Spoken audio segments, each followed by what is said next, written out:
되었어요. 그래서 역대상 3장 1절에서부터 이제 4장 43절까지인데 오늘 본문이 이제 두 장입니다. 그래서 제가 좀 중략해가지고 요약해서 말씀을 좀 읽도록 하겠습니다. 먼저는 역대상 3장 1절에서부터 9절까지 한번 읽어보도록 하겠습니다.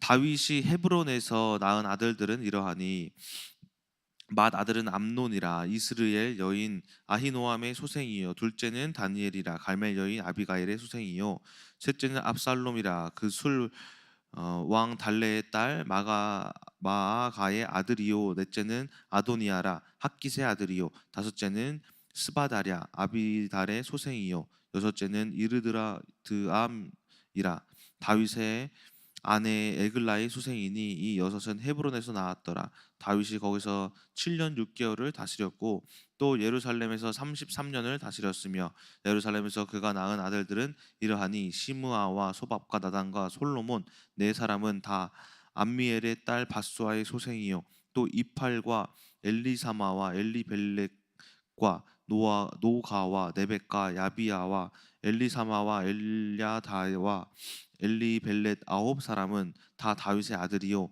그들의 누이는 다말이며 이외에 또 소실의 아들이 있었더라. 좀 중략해서 넘어가서 4장 1절에서부터 10절까지 읽도록 하겠습니다. 유다의 아들들은 베레스와 헤스론과 갈미와 훌과 소발이라.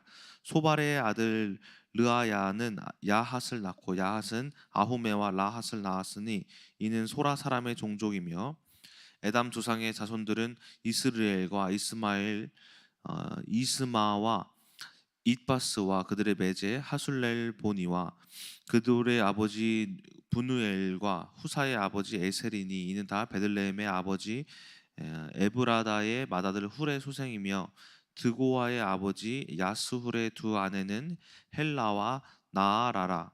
나아라는 그에게서 아훗삼과 헤벨과 데므니와 하하스다리를 낳아 주었으며 이는 나아라의 소생이요 헬라의 아들들은 세렛과 이소할과 에드난이며 고스는 아눕과 소베바와 하룸의 아들 아하헬 종족들을 낳았으며 야베스는 그의 형제보다 귀중한 자라.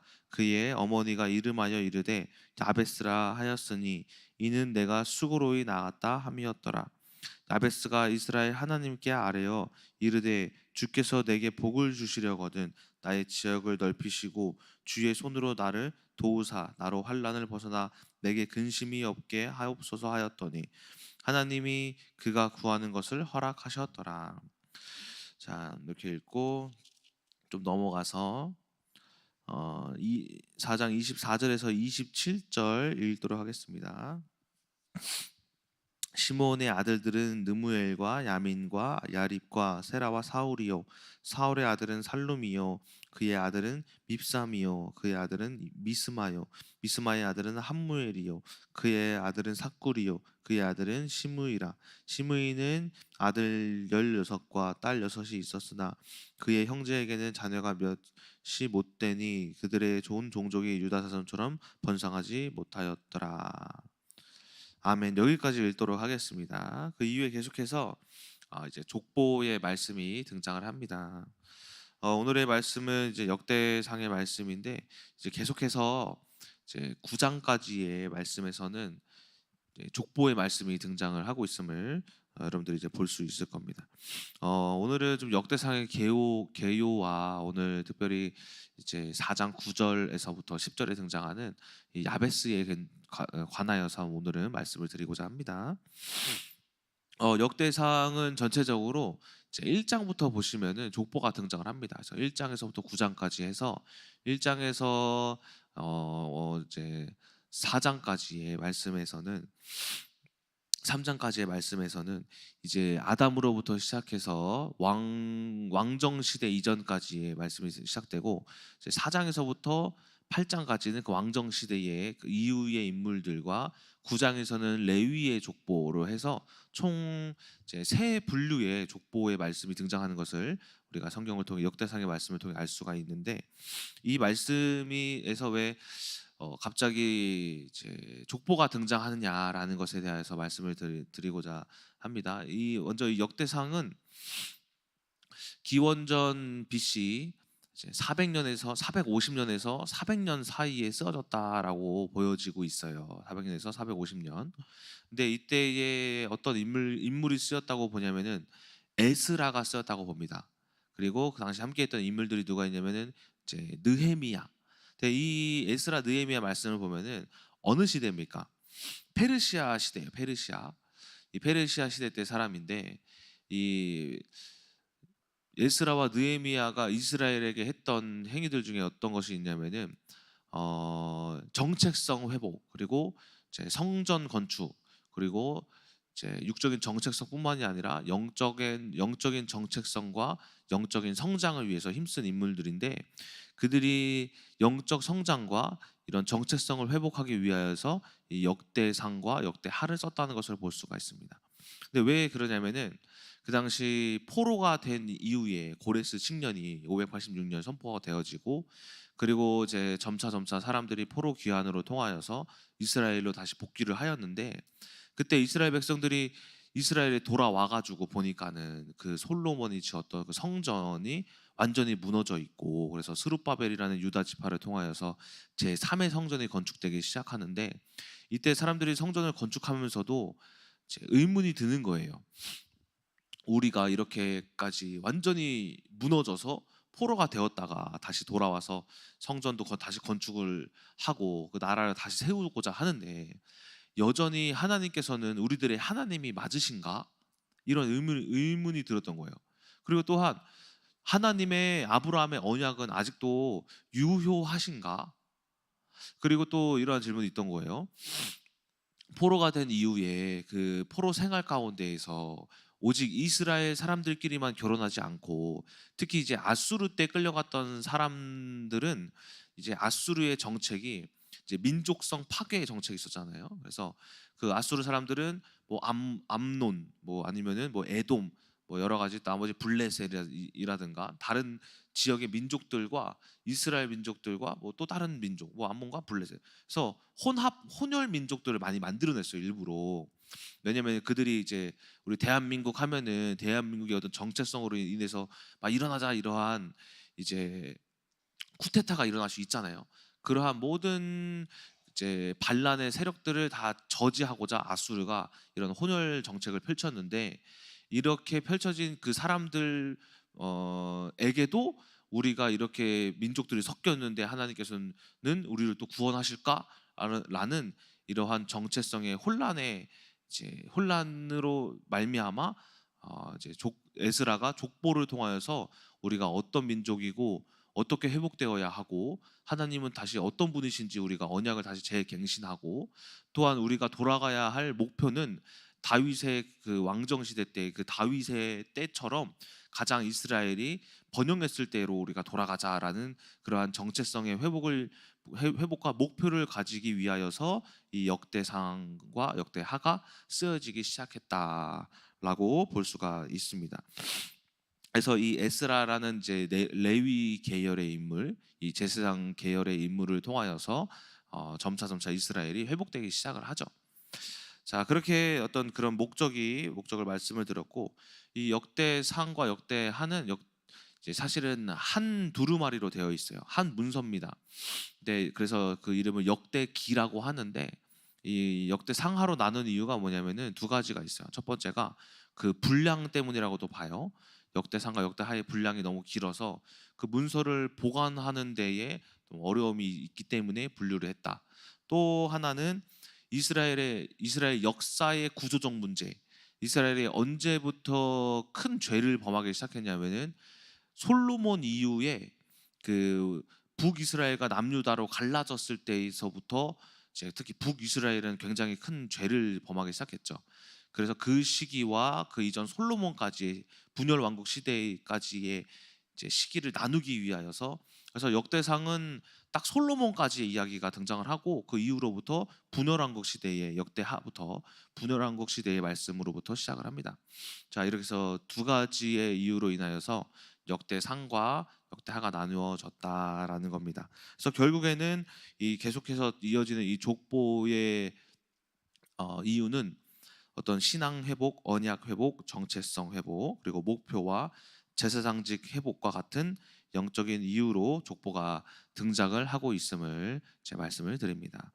자, 그래서 오늘 이렇게 족보 말씀을 보다가 갑자기 뜬금없이 4장 9절에서부터 누가 등장을 하냐면은 야베스가 등장을 한다라는 겁니다. 야베스.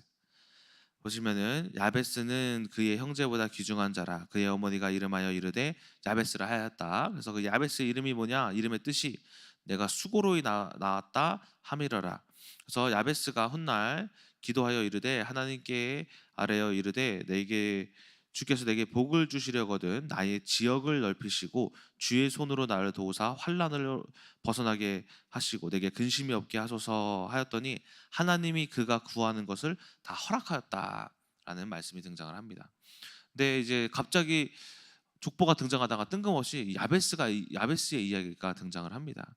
근데 야베스의 이야기를 성경에서 사건들을 찾아보려면은 없어요. 야베스는 오직 여기서만 등장을 합니다. 근데 여러분들이 이 야베스라는 이름을 누구나 다 알고 계시죠, 그렇죠? 야베스 옛날에 야베스 수양관이 있어서 그런가? 야베스라는 이름이 되게 다윗의 이야기만 해도 막 몇십 장씩 되는데 야베스는 단 두 절로 인해서 이렇게 큰 사람들의 인지도를 가지고 있습니다. 그런데 이 야베스라는 이제 또한 이제 야베스의 기도라는 그 찬양도 있고 또 책도 있어요. 야베스의 기도라는 책도 있어요. 단 두 절일 뿐인데 이 야베스의 기도라는 찬양과 책에 등장할 만큼 이 야베스의 기도라는 이 오늘 본문이 굉장히 유명하다라는 겁니다. 그러니까 어째서 이 본문이 유명해질 수 있었느냐? 그의 내용으로 볼 때는 특히 특별한 엄청난 이 사람이 기도를 했다라고도 보여지지는 또 않아요. 이제 또 이제 은혜로운 기도인 만큼 어쨌든 환난과 역경에서 구하고자 기도했을 때 하나님이 이제 응답해 주셨다라는 이제 말씀이 등장하기도 하는데 그 이 야베스의 기도가 왜 유명해졌냐면은 이 야베스의 기도가 실질적으로 야베스라는 인물이 등장하지 않지만은 훗날 야베스 길르앗이라는 지역으로 인하여서 이 야베스의 기도가 하나님께서 이렇게 응답하셨구나라는 것을 볼 수가 있다라는 거예요. 그래서 야베스 길르앗이라는 이 지역이 성경에서는 또 등장을 합니다. 그래서 여러 군데 등장을 하는데 사사기에서도 등장을 하고 사무엘 상하 그 역대 상하 그리고 이제 특히 역대상 10장에 또 등장을 하기도 합니다. 그래서 야베스 길르앗이라는 지역이 어디서부터 시작됐냐면은 이 사사기와 왕정 시대 전에 사사기에서부터 시작됐을 수도 있고 아니면 그 이전일 수도 있고 사사기에서부터 등장을 하니까 어쨌든 사사기에서부터 시작된 지역이 아닐까라고 보여지는데 오늘 이 야베스의 족보에서도 그 당시 야베스의 족보가 아마 그 주변 인물들을 봤을 때 사사기 시대의 인물들로 보여지거든요. 그래서 아마 야베스는 사사기 시대의 인물이다라고 추측을 하고 있습니다. 그런데 그가 이제 처음에 어머니가 그를 낳았을 때 그의 이름을 야베스라 했던 이유가 뭐라고 합니까? 내가 수고로이 낳았다라고 하잖아요. 그래서 그의 야베스라는 이름의 뜻이 환란, 어떤 고통, 역경, 그리고 이제 슬픔이라는 좋은 뜻을 가진 이름은 아닙니다. 그런데 그가 나중에 훗날에 이스라엘의 요단강 동편의 길르앗이라는 지역에 야베스라는 한 성읍을 나중에 세우거든요. 근데 이 성읍이 등장했다라고 이제 등장했다라는 것은 야베스의 기도를 통하여서 하나님이 응답하셔서 그 이름을 딴 성읍이 생겨났다라고 보여지는 거예요. 즉 하나님께서 오늘 본문의 말씀에서 야베스의 기도를 통해서 실질적으로 한 성읍까지 성장케 되는 축복을 야베스가 받았다라는 겁니다. 그러니까 무슨 말이냐면은 야베스의 기도를 통해서 이 야베스의 상황이 역전되었다라고 볼 수가 있다라는 거예요. 그래서 이 야베스의 기도의 특징이 뭐냐면은 바로 역전됨입니다. 역전됨. 그런데 이 야베스의 기도가 어떻게 해서 그 상황을 환난과 고통, 그 부모님들이 야베스를 낳을 때 환난과 고통 가운데 있었다고 하잖아요. 근심. 그런데 어떻게 해서 그가 이렇게 역전할 수 있었느냐? 역대상 4장 10절에 하나님께 아레어라는 이 단어를 히브리어로 좀 조사해 볼 필요가 있어요. 히브리어 조사해 봤을 때 이 아레어라는 단어가 기도했다라고 보여져요. 그런데 이 그냥 기도했다가 아니라 히브리어에서는 이 기도했다라는 본문이 이제 세 가지로 나타나요. 첫 번째가 그냥 기도했다예요. 두 번째가 통곡했다라는 거예요. 세 번째가 부르짖었다라는 거예요. 근데 이 아레어라는 단어가 어떻게 쓰였냐면은 부르짖었다라는 카라라는 단어를 씁니다. 카라. 즉 야베스가 환란 가운데 태어났지만 고통 가운데 아무것도 없는 가운데 태어났지만 그의 기도를 통하여서 그러니까 부르짖는 기도를 통하여서 한 성읍까지 세우게 되어지는 역전함을 응답받았다라고 볼 수가 있다라는 거예요. 그래서 제가 오늘 여러분들께 드릴 말씀은 뭐냐면은 부르짖는 기도는 우리의 상황을 역전시킨다라는 것입니다. 저도 이제 이 오늘 말씀을 묵상을 하면서 이 부르짖는 기도는 그치 역전시키는 힘이 있었지라고 하면서 과거를 회상하게 되었어요. 특히 제가 언제 처음으로 부르짖는 기도를 해봤냐면은 이 중국 감옥에 있을 때 그때 이제 스물 몇 명의 사람들이 그러니까 되게 조그만 방이에요. 그 조그만 방에 스물 몇 명의 사람들이 그 안에 갇혀가지고 있었는데 그때 제가 갇힐 때 당시에 누가 계셨냐면은 한국인 어떤 할아버지가 한 명 계셨거든요. 근데 그 할아버지가 기독교인이었어요. 그래서 거기서 2년을 자기가 1년 8개월 정도를 그 당시 있었다고 하는데 그때 그분이 이제 외부의 물건을 주변 지인으로부터 받아가지고 성경책을 들고 있었단 말이에요. 물건 중에. 그래서 하나님께서 어떻게 그분을 만나게 하셨는지 제가 그 성경을 읽으면서 얼마나 부르짖었는지 모릅니다. 특히 잠언을 읽으면서 하나님께 엄청 부르짖었던 기억이 납니다. 막 큰 소리로 외치지 못하죠. 근데 속으로 한밤중에 주여 하면서 부르짖었던 기억이 나고 또 언제 또 부르짖었던 적이 있었냐면은 어쨌든 그 감옥 사건 이후에 부르짖음을 통하여서 또 우리 목사님께서 저를 찾게 되는 그런 역사가 또 있었던 게 아닐까. 또 그 이후에 중국 유학에 어쨌든 실패하고 난 이후에 제가 그 대학교를 가야 되잖아요. 근데 대학교를 중국에서도 실패하고 한국에서 한번 실패한 적이 있어요. 그때가 아마 2009년이었는데 이때 어떤 일이 있었냐면은 중국 유학에 하고 돌아왔던 데가 2008년 9월이었어요. 그리고 나서 2009년 1월에 3월에 다시 학교를 입학하려고 서울 상도동에 있는 프레이즈 예술 신학교에 이제 제가 사실 과가 일렉기타과로 갔었던 적이 있습니다. 일렉기타 제대로 치지도 못하는데 근데 그 당시에 하나님께서 어떻게 인도하시는지 모르겠지만은 그 당시 학교가 거의 망해갔어요. 망한지도 몰랐죠. 인터넷에 홍보하는 것도 아니니까 망했다고.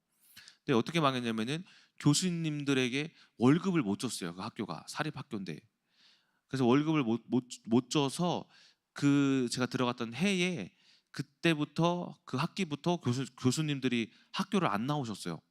그래서 제가 한 달 동안 학교를 다니면서 교수님을 본 적이 없어요. 만난 적도 없고. 그래서 맨날 가서 같이 이제 뭐 사기당한 듯한 어떤 느낌 학교죠. 친구들과 함께 이제 당구 치고 밥만 먹고 한 달 동안 그렇게 다녔던 적이 있어요. 그러면서 결국에는 그 학교를 못 다니니까 자퇴를 하고 이제 또 대학 생활이 끝내게 되죠. 그런데 제가 그때 참 낙심했던 게 내가 도대체 왜 내 미래가 왜 이러지? 중국도 망하고 한국에서도 망하고 도대체 내가 뭘 해야 되지? 이런 깊은 고민에 빠지다가 제 담임 목사님이 권유해 주신 게 뭐냐면은 부동산을 공부를 해라. 공부를 해가지고 교회에 큰 도움이 될 것 같다 하셔가지고 책을 한 권을 좀 사주셨어요. 부동산 관한 책을 한 권 딱 사가지고 사주셨는데 뭐 앞페이지 두 페이지 한두 장만 보고 말았죠. 그리고 나서 어쨌든 제가 검정고시로 학교를 들어갔고 수능은 보지 않았기 때문에 무조건 대학교를 수시로 입학해야 되는 상황인데 그 부동산 책 그냥 한두 장 읽고 뭐 했냐면은 10월인가 11월에 수시 지원을 했습니다. 대학교에. 그래서 어떤 학교에 갔냐면 지원했냐면은 아무도 안 가는 학교. 강원도 저기 산골짜기에 있는 학교. 뭐 전라도에 있는 학교. 뭐 어디 충청도에 있는 학교. 뭐 저기 어디든 경상도에 있는 학교. 해서 5군데를 지원을 했어요. 아무도 안 갈 만한 시골에 있고 또 과도 부동산 학과가 있는데 그 부동산 학과 누가 가겠어요? 그런 과에 지원을 했었어요. 그리고 기다리고 있는데 마침 이제 그 당시 이동주 목사님이 이제 침례신학대학교 1학년에 재학 중이었었는데 담임 목사님이 이러시는 거예요. 동진아, 너가 그래도 혹시 모르니까 다 떨어질 수도 있으니까 이제 침례신학대학교 신학과에 지원을 해봐라 했었어요. 그래서 근데 그때 제가 제일 하기 싫었던 게 내가 다른 건 다 해도 목사는 되기 싫다 이렇게 결심을 하고 있었었는데 신학과 지원한다는 게 목사 되라는 소리 아니에요. 내가 싫다고 아주 땡깡을 부렸어요. 그다음에 목사님이 5만 원을 딱 꺼내서 주시면서 이거 줄 테니까 해라. 그래서 신청만 해라. 그래서 그러면 또 하죠. 그래가지고 돈 5만 원 받고 그 신청을 했습니다. 신청을 해가지고 어쨌든 이제 총 6개 학과를 지원을 했었는데 그러면서 제가 이제 홈플러스 카트 미는 알바를 하고 있었어요. 월급 이제 80만 원 받으면서 그런 알바를 하고 있었는데 어느 날 이제 합격자 발표 시간이 나오잖아요. 서류 발표가 하잖아요. 그래서 첫 번째 어디 강원대학교 문자 날라와요. 떨어졌다. 뭐 어디 뭐 경상도 떨어졌다. 그래서 보니까는 부동산 학과가 다 떨어지는 거야. 떨어졌다. 근데 제가 이때 얼마나 마음이 불안하고 초조하고 걱정과 근심과 이러한 이 염려가 몰려오는지 어떻게 해야 되지? 내가 학교 다 떨어지는 거 아니야? 그때 이상하게도 또 침례신학대학교가 딱 마지막 학교 떨어지고 일주일 후에 발표였던 거예요. 그래서 뭘 했냐면 그 당시 월드비전 교회였었는데 월드비전 교회에 이제 2층이 본당이고 3층에 미디어실이 있고 조금만 옆에 방이 있었죠. 거기서 집에 안 들어가고 금식하고 철야했어요. 그러면서 그때 뭐 했냐면은 처음으로 제대로 부르짖어 봤어요. 하나님 아버지 어떻게 된 겁니까? 저를 어떻게 사용하시려고 제가 이 학교 제가 제일 싫어하는 학교를 붙게 해달라고 기도를 하고 있더라고요. 정신 차려보니까 하나님 이 학교만이라도 붙게 해주십시오. 붙게 해주십시오. 막 부르짖으면서 5일을 그렇게 기도를 했어요. 그리고 나서 금요일 언제인지 시간대가 기억이 안 나는데 기억나는 건 이제 어쨌든 아르바이트 하는 도중이었어요. 그래서 아침 10시에서부터 제가 저녁 6시까지 했었는데 그때 문자가 딱 오는 거예요. 뭐라냐면은 침례신학대학교 신학과 서류 면접에 합격했습니다. 서류 전형에 합격했습니다. 언제 며칠 날 이제 면접 이제 면접이 있을 겁니다. 그때 너 얼마나 기쁜지 하나님께서 내 기도를 응답하셨다 하면서 어찌나 기뻤는지 몰라요. 그러니까 무슨 말씀을 드리고자 하는 거냐면은 저는 이렇게 생각을 해요. 그 상황을 어제 묵상하면서 하나님이 그때 내 삶을 역전시키셨구나. 내가 그 이전에 세속적인 이제 세상으로 세상 사람으로 살면서 하나님께 기도도 한번 제대로 해본 적도 없고 말씀도 제대로 읽어본 적이 없는데 그때 하나님께서 단칸방 3층에 월드비전교회 3층에 올려 보내셔가지고 기도와 부르짖는 기도와 말씀을 읽게 하시면서 하나님이 나의 인생을 역전시키셨구나. 오늘 이 야베스의 말씀과 같이 부르짖는 기도가 이 상황을 역전하는 힘이 크다라는 것을 다시 한번 회고해 보았습니다. 그 외에도 제가 인생을 살면서 어쨌든 한번 역전되니까는 하나님이 그 목사의 어떤 그 길을 놓지 않으시더라고요. 어떻게 해서든 제가 딴 길로 새도 하나님이 너 역전된 애가 또 왜 그 이상한 다시 패배자의 길로 가냐 하면서 우크라이나도 도망가고 뭐 아일랜드도 도망가고 해봤는데도 다 하나님이 이렇게 제 머리채를 끌고 막 이렇게 오시더라고요. 그래서 다 빠졌잖아요, 머리채가. 여러분 죄를 지면 머리가 빠집니다.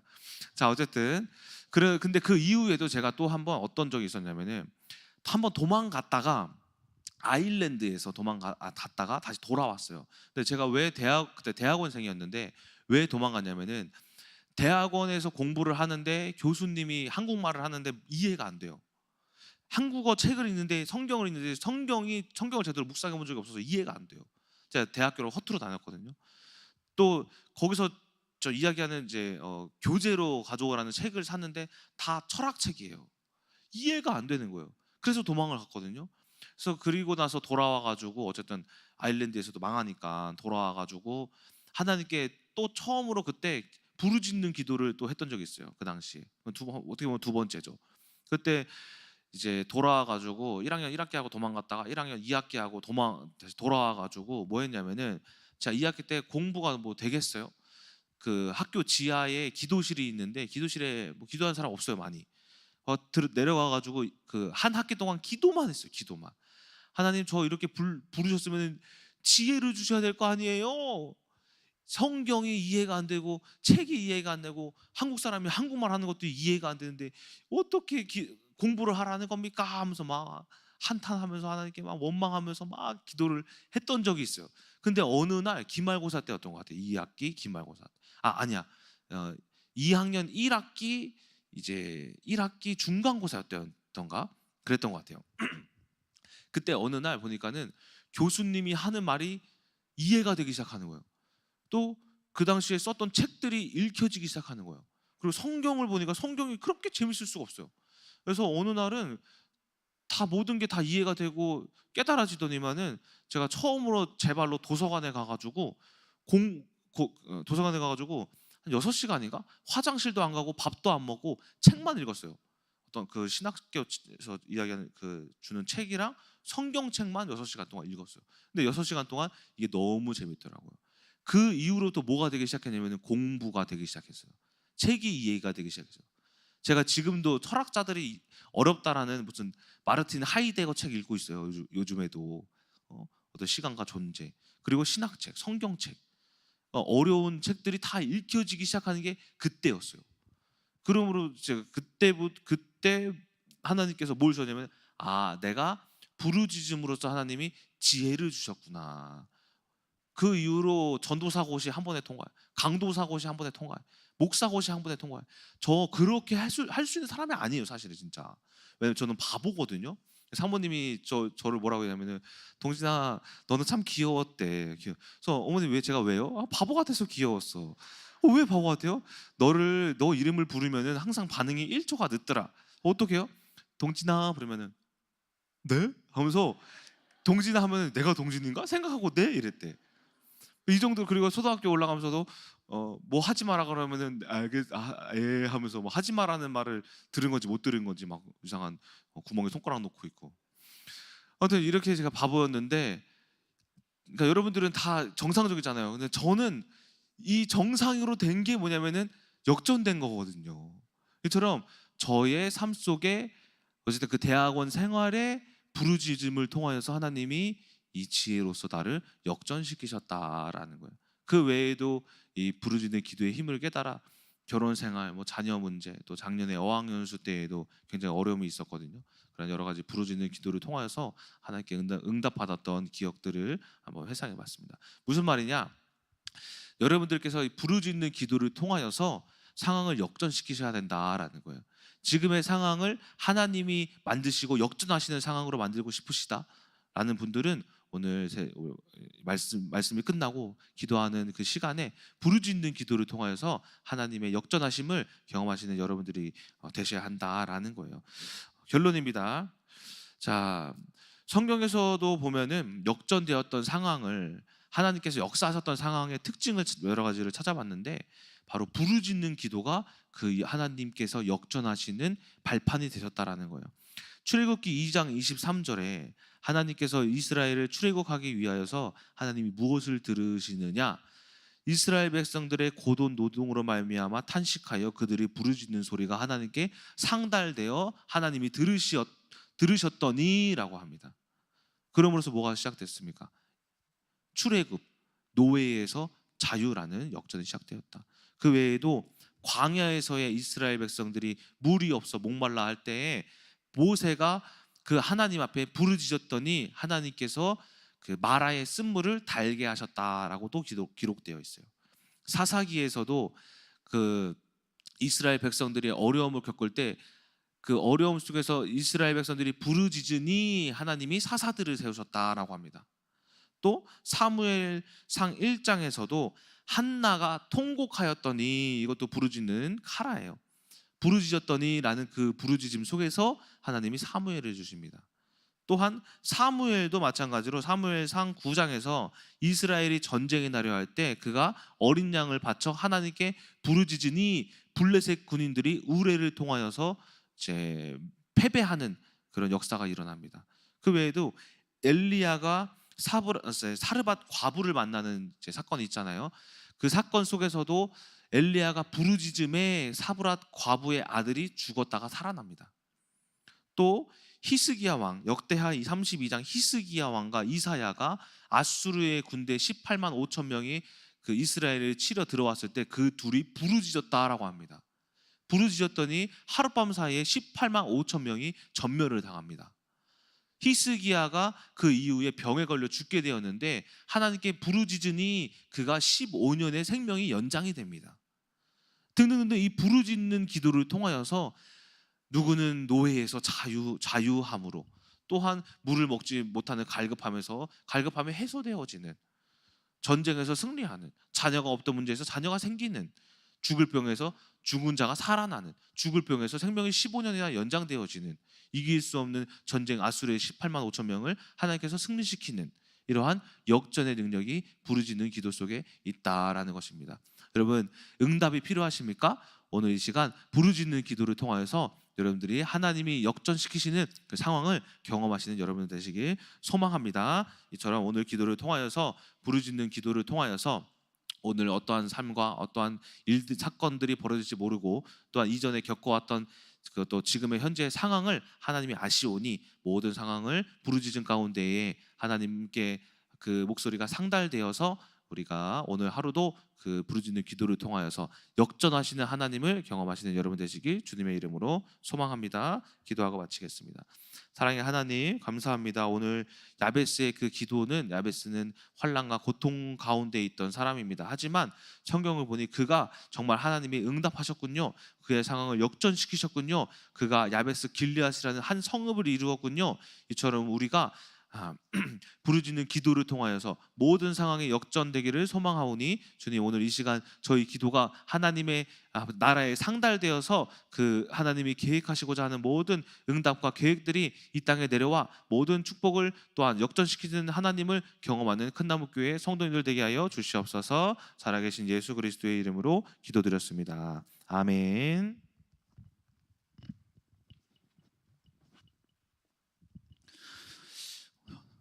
한 5만 원을 줘서 역전시켰네.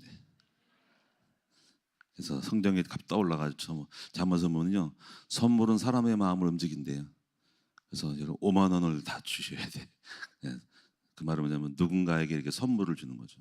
내가 옛날에 기억나는 것이, 이제 정충 집사에게 내가 옷을 한 벌을 사줬거든. 그 기억납니다. 겨울 패딩을 사줬어요. 그때 한 얼마인지 몰라, 몇십만 원 했을 거야.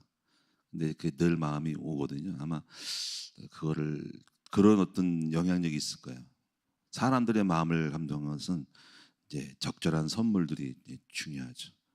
그런 것들을 사람들은 기억을 해요. 그리고 마음속에 마음을 움직이죠.